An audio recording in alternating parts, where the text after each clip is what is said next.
Thanks for tuning in to the Football Talk Squadron. I'm Dutch, and this is now our next week of the college football episode. We'll go through the committee's rankings just happened about an hour ago. So I'll talk about those. We'll talk about just sort of how the teams are playing, focus a little bit more on that. Some like, hey, what's their strengths, what's their weaknesses, and we'll go from there. Then just sort of some possible playoff scenarios, as I would like to say. That's ultimately like what we're all about is, hey, what if this certain situation works out? How could it play out? What do we think? That's ultimately what we'll do and talk about this episode. But before we get to it, we'll go past and present first. We'll go past first. So this player played for Kent State, of all places. After Kent State, played for the Steelers, the Ravens, the Bengals, and the Patriots. So Kent State, Steelers, Ravens, Bengals, Patriots. This guy, in my opinion, your first big hint, should be in the Hall of Fame. He did not make it this last year. That was a big upset in terms of my mind. And he has, this is your other big hint, he has, in my opinion, the greatest defensive play in Super Bowl history. If you need a little bit more time, go ahead and pause, because the answer is the jersey right behind me, James Harrison. I had to bring his jersey up. Like, this is a guy to me that's a Hall of Famer. And let me explain why. One, I think he has the stats and the production on the field. Like, during Harrison's reign with the Steelers, there was no one more feared off the outside. Now, I get that towards the end of his career, people are going to be like, oh, he was a dirty player. No, he was not. He played football in the setting that he came into the league with. Like, when you think about how Harrison hit guys, that is how it had been done for decades. Like, CTE wasn't a thing. And it was a thing, but the NFL didn't care about it back then. Like, now it's an image. And the sad thing is like, I don't think a guy like Harrison could make it in the league right now. I mean, you look at like how they're treating Kareem Jackson with the Broncos. Like, he hits Dobbs, and I don't think Dobbs was defenseless. I just think that Dobbs took off running. You paid the price for it. Like, you took a shot. That's the way football is. Like, that's how the game's played. That's what James Harrison did. Like, if you took off running, if he got a shot, he took it. Now, you may sit back and go, well, that's dirty. No, that's just the way football is. Now, football's changed in the past few years. We've gotten a lot more safety conscious, which I really think is more of a liability issue for legal reasons after the player quits playing more than it is actual safety. You can argue either way, but in my opinion, like, you look at what that guy did, like, he was a walk-on. Like a walk-on football player, pretty much. He got cut multiple times from the practice squad. You hear his football life documentary is amazing. Highly recommend it. Can't recommend it enough. You can't watch that and not come away being like, dude, that guy's amazing. Like, how many times he got cut. It's so funny. One of my favorite stories of him is all the Steeler players were calling him two-day vet, because he'd only been there for like a few days and told some vet to get off the weight bench because he was about to work out. And you watch his workouts, and he's an animal, like a complete animal. Like, the dude is an elephant in the weight room. Like, he is moving weight that no one should be moving, and he's doing it with ease. It's incredible. That guy, the plays that he made, the achievements that he achieved from where he came from in terms of being a walk-on, Hall of Famer. Like, should go in the book. Him, Devin Hester, I could go on with a bunch of other guys that I think deserve to be in the Hall of Fame. He deserves, and that's why his jersey's up on the wall. So James Harrison's the past. Now we'll go present. Present's tricky. I'm going to give you the name, and you're going to sit back and you can go, who is that? It's Jake Browning. Now, if you're going to sit back and go, well, why are we talking about Jake Browning? And more importantly, who is Jake Browning? Well, he's the backup quarterback to the Bengals, of which Burrow's down, so he's going to get the start. Where did he graduate from? So, and what I will tell you is this team has major playoff implications. So, you need a little bit more time, go ahead and pause, because the answer is it's the University of Washington. He was Washington's old quarterback. Now he's going to get, a starting gig now that Burrow's down. We'll see how he does with the Bengals, but I thought it'd be an interesting, tidbit to throw out there, mixing the NFL with the college football season. Washington's sort of the bigger winner in this debate because of them jumping Florida State. Now, before I dive too deep into this, you hate it for Jordan Travis. I was watching the game live when he broke his ankle leg. That was horrific. I can remember where I was when Willis McGahee blew out his knee. I can remember, Marshawn Lattimore with South Carolina. I won't forget Travis breaking his leg. Those type of injuries are gruesome. They're awful. You feel terrible for the player. I don't care who your team is. No one wants that. It's an awful way to watch a kid who's out there playing a game leave the field. No one wants that for anybody. But you sit back and you look at how that possibly is going to affect the playoff race. We'll talk about it real quick. If you're a Florida State fan, there's huge hope. Why is there hope? I will go back to the initial CFP. What happened? You had a guy named Cardale Jones who comes in. Now, he only had one game as a starter, and that one game was against Wisconsin in the Big Ten championship game. He comes out, lays it on, they throw up a lot of points, and they put Ohio State in. Now, Ohio State went on to win the national championship that year, beat Bama, and then absolutely destroyed the Heisman winner Marcus Mariota and the Ducks en route to the first CFP championship and a championship in a while for Ohio State. But there is a precedence for this, that if Florida State can win out, now they don't have just the ACC championship before them, they've got Florida, which I'll get into that here in a second. I think it's going to be a big test. We'll go into that and the reasons why. We'll talk about how Florida State can get in, how they can't. But we'll cover that here in a minute. You have to look at Washington and say, hey, they have a very, very good win, which is they beat Oregon State at Oregon State. At night, that stadium was alive. You have to admit, going in there was a huge win for them. They were an underdog. Vegas had them as a 1-point underdog. I don't care if you think that, 1 point isn't that much. It's still an underdog. Teams viewed it as Washington should lose that game. They found a way to win. By them moving them ahead of Florida State, I think it creates this scenario, which is, that one of the teams of Ohio State or Michigan is going to lose. That team most likely is out. We'll go into a scenario where one of them could still be in. Let's say that Michigan wins. They're in. Let's say that Washington plays Oregon. Washington's undefeated and Oregon doesn't lose to Oregon State this weekend and creates, a potential rematch. I think whoever wins that game is in based upon where they have Washington and based upon where they have Oregon.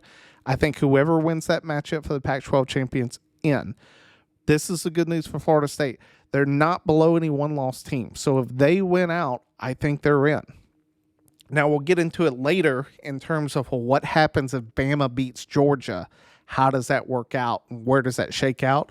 We'll get into that towards the end and talk about a few different scenarios that could possibly go down. But before we get into that, what I'll do is I'll just sort of go through sort of the teams that are in play, what's their strengths, what's their weaknesses, how do you beat these teams, and what's the biggest hurdle standing in their way. With Georgia, I sit back and look at Georgia, and you have to say they look like a powerhouse, right? They look like the two-time defending national champion. They are running through teams. My only qualm with Georgia is their schedule. They are being they look very good, and you have that to say in one sense, but you also have to sit back and go, they had to play no one out of conference.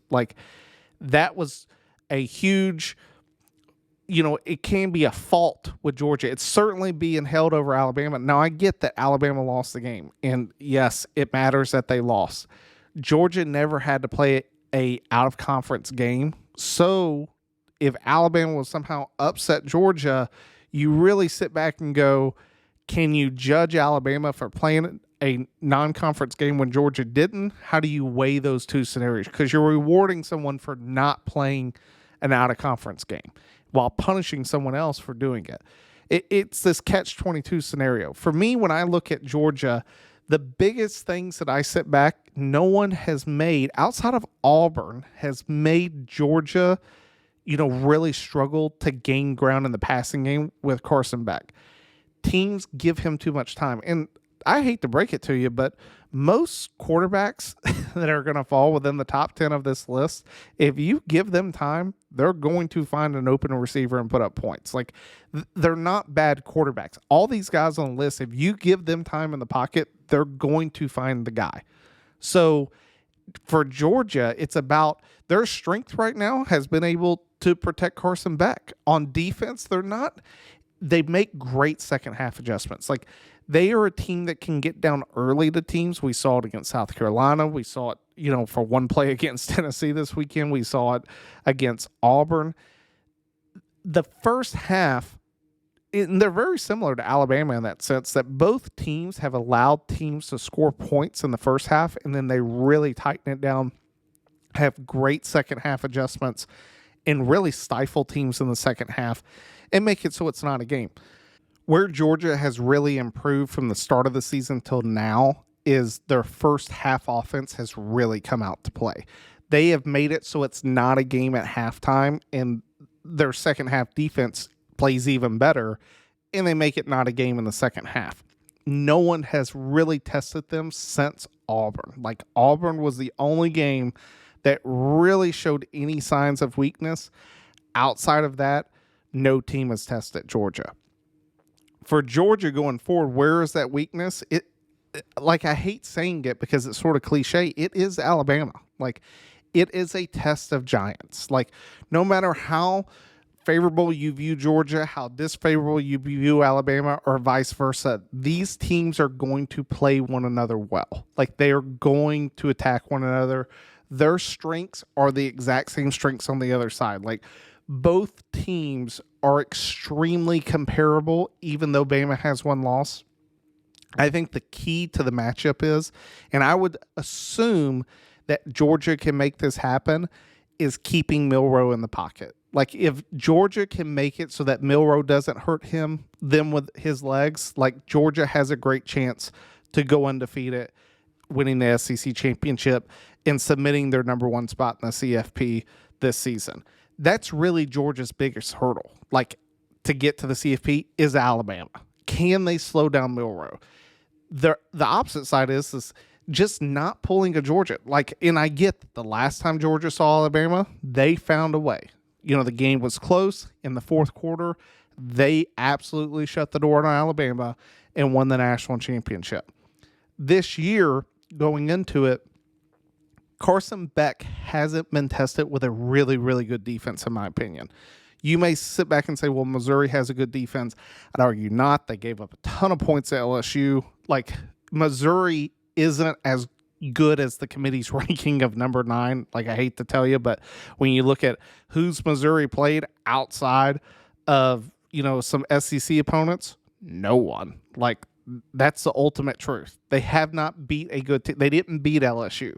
Like, Ole Miss at least can say we beat LSU. Missouri cannot. So you sit back and you look at that and you go, I don't know if Georgia has faced a serious test. They'll get it, and Georgia has risen to the occasion of playing very well when given a good test. They did last year against Ohio State, the year before against Alabama.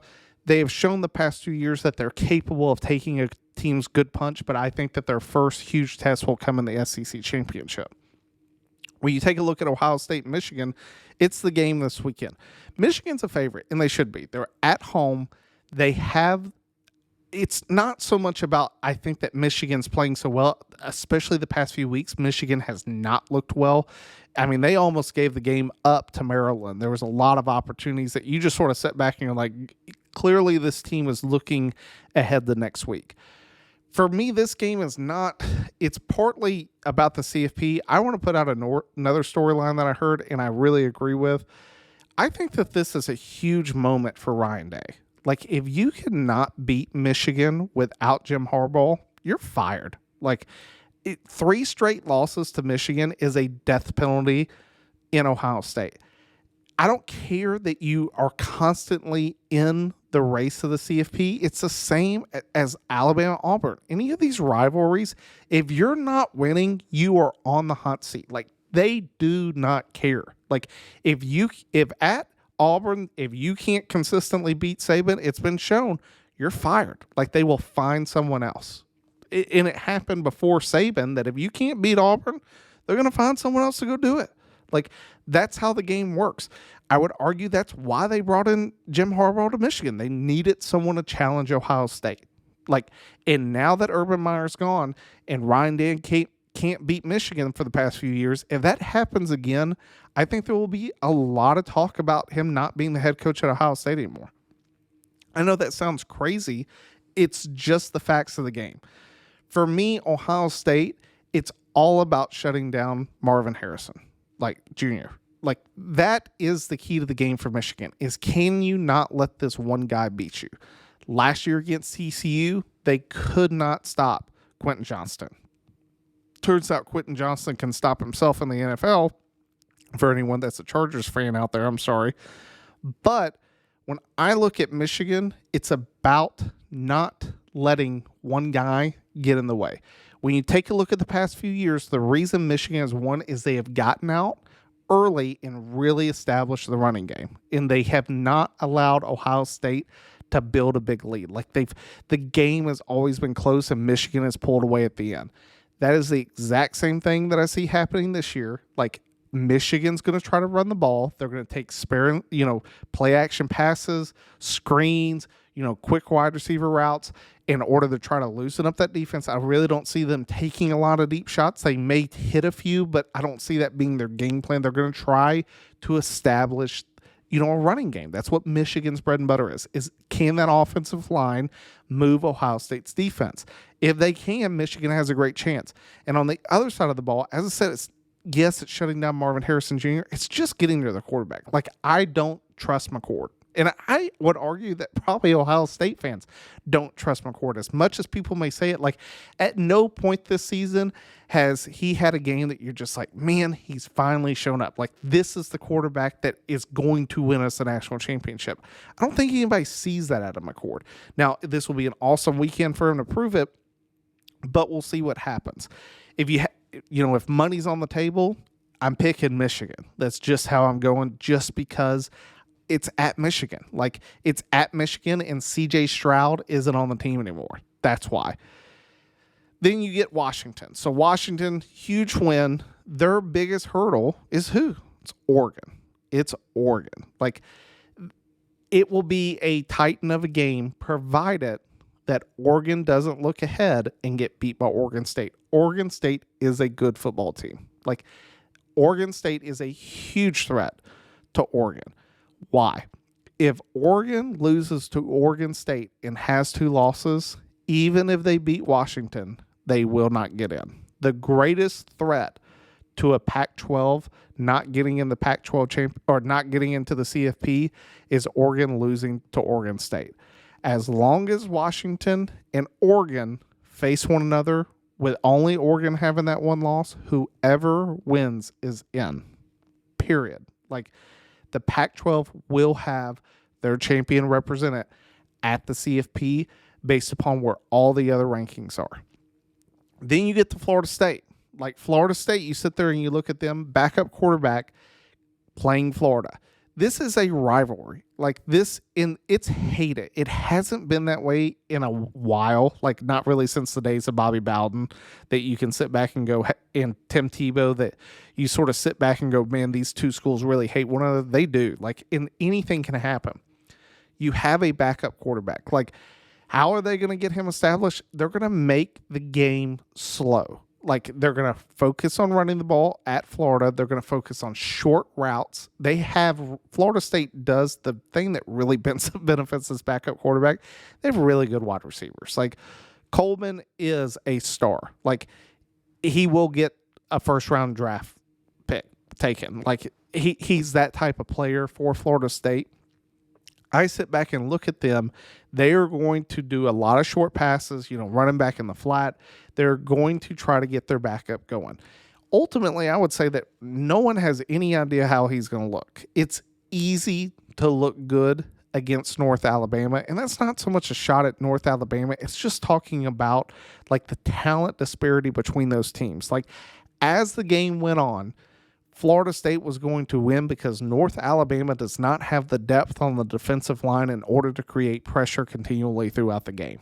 Like when North Alabama may have one guy or maybe two that could start at a Power 5 program on the line. And maybe not even that. They may be second string. But when you start leaving those initial guys and you're going second and third rotation guys that are going on the field, like those guys don't have a chance of maybe being a walk-on at, in Alabama or someplace. I know that may sound mean. It's just the honest reality. So that game really didn't test him. The Florida game is their trap game. Like if they can get through Florida and make it to the ACC championship, yes, Louisville is there, and that will be a huge game, and I'm not trying to knock Louisville. I think that with only one game left, it will be so much easier for them to excel in that game after getting Florida out of the way. This is their trap game. Like if Florida State's going to lose one, it's this week against Florida. Florida had beaten Missouri. Like that's the thing. That's the thing that sort of cracks me up with Missouri being 9. Florida had them beat. Missouri made plays in order to win, but Florida had the game. If Florida can come out and put on a good performance, which they are, Florida has athletes. They are capable of beating Florida State any given Saturday, just like the old saying, any given Sunday. They have a capability. Can they make the plays they need to against Florida State to make that happen? I sit back and say they can. Do I think that they will?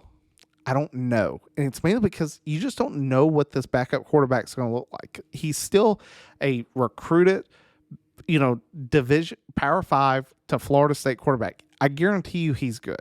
If Florida State doesn't get pressure on him, I guarantee you he's going to make them look bad. If Florida State can get some pressures, make him just make a few bad throws, control the tempo of the game. If Florida can take it into the fourth quarter leading or within 7 points, anyone's ball game. And that remains true for any school. Same with Alabama this week going to Auburn. Like, I don't care what you say, there is magic voodoo that happens down in Jordan O'Hare. And if Alabama's close with Auburn going into the fourth quarter, anyone's game. What Saban always wants is for them to not go into the second half with the game close. Put your foot on their throat and don't let up. If you can do that, you can beat your rival. In that same with Michigan, Ohio State, Florida State, Florida, Alabama, Auburn. These type of rivalries are all about not giving that dude hope. Can that happen? We'll see.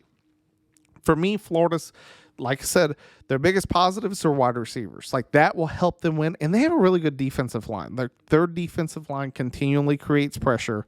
That will be a big thing to the game. Can their wide receivers make their backup quarterback look good? That is the biggest threat to Florida State is the backup quarterback. I know that goes without saying. It's easy to say that, but that's just the honest reality of it. Then we talked about Oregon. For me, the Oregon Ducks, their strengths and weaknesses. It's clear that they have a good offense and they play good. Then you sit back and you look at their defense. Defense looks good. And then they play some games that it's not that you really question them. They give you some pause for concern. At no point I think that the Ducks have really been like, man, our defense is really getting tested. And I get that they lost to Washington. We can go back to that fourth down play they called at midfield when the Ducks were leading that probably, if they had converted, they win the game. And then it's not a discussion. It's about Oregon just not losing to Washington again in the big Pac-12 championship game. For Oregon, the thing that I don't like is that they have a tendency to look ahead to this Washington. Last week in particular, they struggled. It was not the game that people thought it was going to be of them putting away Arizona State. They did there towards the end, but there was times in that game you just sort of sit back and you're like, hey, these guys are meandering through. They can't do that versus Oregon State. Oregon State is going to give everything in their chance to beat Oregon. Now, Oregon's still going to show up for the Pac-12 championship, win or lose, and put on a show, I guarantee you. But it will mean more if they can beat Oregon State. Goes without saying, but I had to say it. You look at Texas. Texas, this is sort of, I get the Alabama argument, and, I'll make it one more time. When you look at Texas' schedule and you think about who have they beaten, so you look at that list of the top 25, and you go, okay, well, they've lost to Oklahoma, who's the number 13 team. They've beaten Kansas State, and that's it. Like, there's no other way around that. Like, they haven't beaten Oklahoma State. They haven't played them. And the Kansas win is no longer a top 25 team. So you sit back and their only, claim is we beat Kansas State. They have one top 25 win. And if Oklahoma State ends up playing in the Big 12 championship game and they have that win, they'll have two. Then you compare it to Alabama. Alabama's beat the number 12 team in Ole Miss, the number 14 team in LSU, the number 21 team in Tennessee, and if they win the SEC championship, they will have beaten Georgia. So they would have beaten the number 1, the number 12, the number 14, and the number 21 team in the league. Like, you just sort of sit back and you look at those two resumes, and the only thing that you're going to be able to say from the committee standpoint is, well, Texas has the head-to-head win. This is my only argument for Alabama, and that's the biggest argument for Texas is we have the head-to-head win. That's what matters. The biggest argument for Alabama is we did not lose a conference game. We won our conference. We went undefeated in the SEC while Texas could not. Texas lost to an inferior opponent in Oklahoma. Plain and simple. Like, Oklahoma has 2 losses. Who's worse is, that's sort of the argument. It's like, well, Alabama lost to Texas, but Texas lost to Oklahoma. But then you look at the strength of schedules of who do they have to play. Alabama, by far, if they win out and beat Georgia in the SEC championship, I don't think there's any way that you can leave them out. Like, they have to jump Texas. I'm sorry, but you beat the number 1 back-to-back defending national champion, and then you're going to leave them out of the playoffs? I don't see that happening. Could it happen? 100%. We'll go into some scenarios here in a second. But, like, from that standpoint, I just don't see how you leave that team out. The only other team left after Texas and Alabama is Louisville, which I'm not even really going to address Louisville, and it's because I don't think there is any chance that they make the playoff, even if they beat an undefeated Florida State. Here's why. They lost to Pitt. Like, if Louisville was undefeated, there would be an outside chance that they could possibly get in, but them being put behind a 2-loss Missouri is the committee saying, even if you beat Florida State, who's undefeated, you're not getting in. Like, you will be, maybe the number 7 or number 6 team out, but you're not getting in. That's just how I see what's happened so far going forward.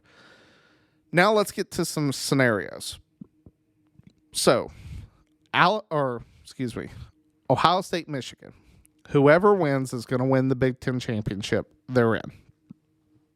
Let's just say for right now it's Ohio State.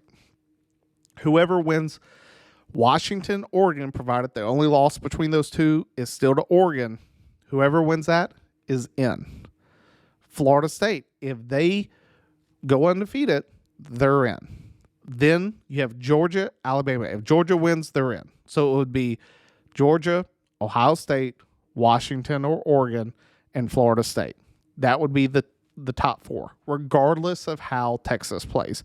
Texas is not in that scenario because they've always kept Oregon above Texas. Texas isn't going to magically jump Oregon after Oregon, claims revenge on Washington. It's just not going to happen.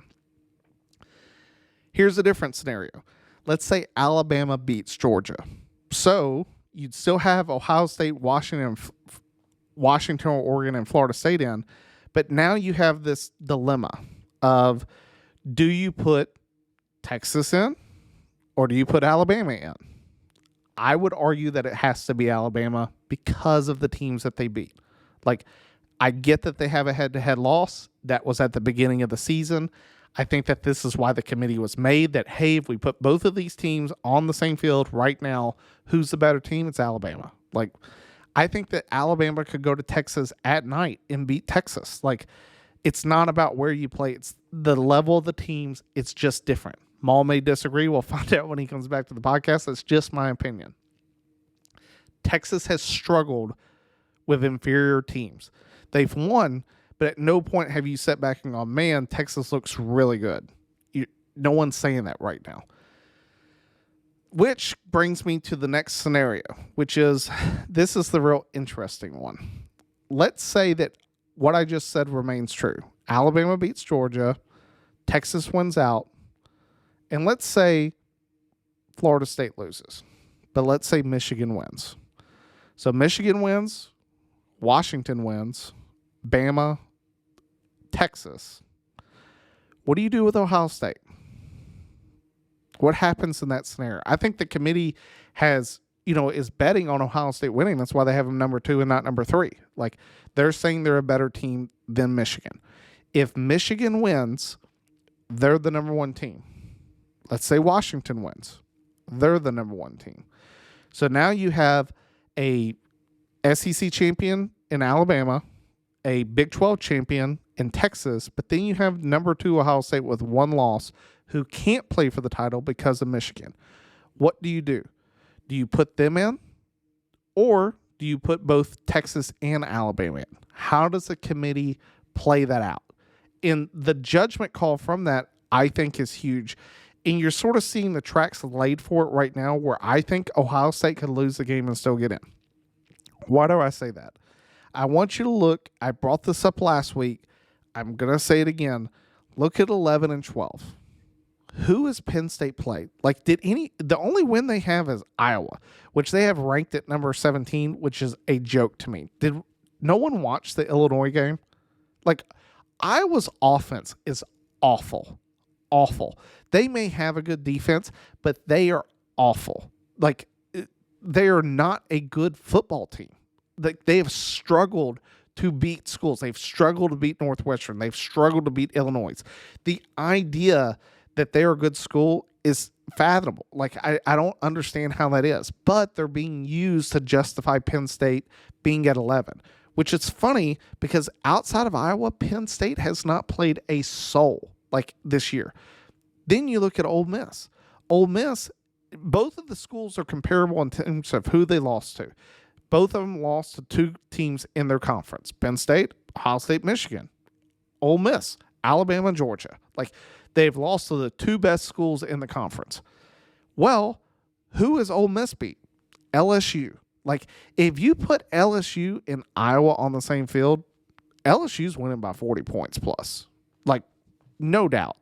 I think LSU mops the floor with Iowa, and it's not close. The fact that Penn State's above Ole Miss, to me, is more about justifying Ohio State in the number 2 position. And I listened to the guys on ESPN talk about it. I mean, you have Joey Galloway, Ohio State guy, justifying, it's a good win against Notre Dame. No, it's not. Like, who has Notre Dame played? Like, they lost to Clemson. They've lost to everybody. Like, you sit back and their only good win is who? Duke? Like, that's it. Like, the fact that Notre Dame's getting the benefit of the doubt by being at 18. And it's funny because they put Clemson back at 24, which I laugh about because Clemson has shown good progress the past few weeks, but at no point would you sit back and go, I think Clemson's a top 25 team. I just don't see that at all.